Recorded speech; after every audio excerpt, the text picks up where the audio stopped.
نبی پاک علیہ السلام نے فرمایا ہر عالم کے پاس نہ بیٹھنا، اس عالم کے پاس بیٹھنا جو تمہیں 5 چیزوں سے نکال کے 5 چیزوں میں داخل کرے۔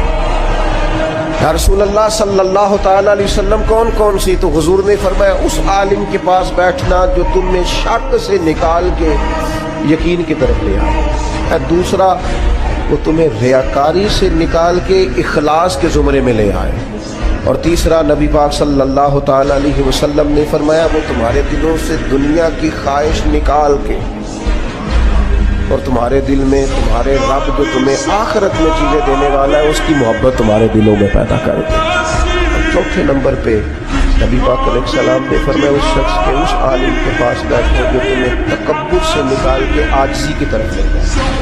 اور پانچواں اللہ کے محبوب علیہ السلام نے فرمایا اس عالم کے پاس بیٹھو جو تمہیں دشمنی سے نکالے۔